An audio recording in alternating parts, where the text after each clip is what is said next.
പരിക്കേറ്റ് കൈയിൽ നിന്ന് രക്തം വാർന്ന KSRTC ബസ് യാത്രികന് ദാരുണാന്ത്യം. പുളിങ്കുടി സ്വദേശി ബെഞ്ചിലാസ് ആണ് മരിച്ചത്. കൈ പുറത്തേക്കിട്ട് യാത്ര ചെയ്യുന്നതിനിടെ വൈദ്യുത പോസ്റ്റിൽ ഇടിച്ചാണ് അപകടം.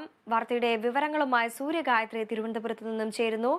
സൂര്യ, ഈ യാത്രികന് കൈ പുറത്തേക്കിട്ട് യാത്ര ചെയ്യുന്നതിനിടെ വൈദ്യുത പോസ്റ്റിൽ ഇടിച്ച് അപകടമുണ്ടായി. ഇപ്പോൾ യാത്രികന് ദാരുണാന്ത്യം സംഭവിച്ചിരിക്കുന്നു. വിവരങ്ങൾ എങ്ങനെയാണ്?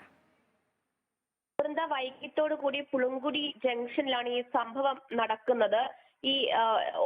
ഈ ബസ്സിനകത്ത് ഇയാൾ ഉറങ്ങുകയായിരുന്നു. ഉറങ്ങുന്നതിനിടയിൽ ഈ കൈയും തലയും പുറത്തേക്ക് വീണുപോയി. ബസ് വളയുന്നതിനിടയിൽ ഈ കൈ അത് വൈദ്യുത പോസ്റ്റിൽ ഇടിക്കുകയായിരുന്നു. അതേസമയം തന്നെ ഒരു ബസ്സും കയ്യിൽ വന്നിടിച്ചിട്ടുണ്ടായിരുന്നു. കൈ പൂർണ്ണമായിട്ടും അറ്റുപോകുന്ന ഒരു സംഭവം ഉണ്ടായി. ആ അറ്റുപോയതിനെ തുടർന്ന് ഉള്ള സ്രാവത്തെ തുടർന്നാണ് ഇയാൾക്ക് മരണം സംഭവിച്ചിരിക്കുന്നത്. ഉടനടി തന്നെ മെഡിക്കൽ കോളേജ് ആശുപത്രിയിൽ എത്തിച്ചെങ്കിലും ഈ അമിതമായിട്ട് രക്തസ്രാവം ഉണ്ടായതിനാൽ ജീവൻ രക്ഷിക്കാനായില്ല. പുളിങ്കുടി സ്വദേശി ബെഞ്ചിലാസ് ആണ് മരിച്ചിരിക്കുന്നത്. ഈ ഒരു സംഭവത്തിൽ മറ്റൊരാൾക്ക് കൂടി അപകടം സംഭവിച്ചിട്ടുണ്ടായിരുന്നു. റോബർട്ട് എന്നൊരു വ്യക്തിക്ക് കൂടി പരിക്ക് സംഭവിച്ചിട്ടുണ്ടായിരുന്നു. പക്ഷേ ഗുരുതരമായ പരിക്കുകളല്ല സംഭവിച്ചിരിക്കുന്നത് എന്നുള്ളതാണ് അറിയുന്നത്. വിഴിഞ്ഞത്തൊരു ആശുപത്രിയിലേക്കാണ് റോബർട്ടിനെ മാറ്റിയിരിക്കുന്നത്. പക്ഷേ ബെഞ്ചിലാസിന്റെ ജീവൻ രക്ഷിക്കാനായില്ല.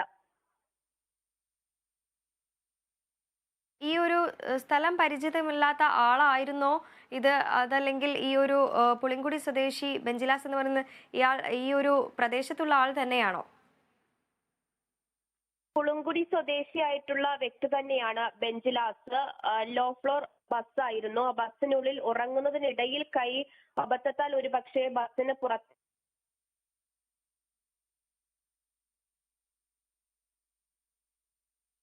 ഇടയിൽ ഈ കൈ ചെന്ന് പോസ്റ്റിൽ ഇടിച്ചാണ് ഒരു അപകടം ഉണ്ടാകുന്നത്.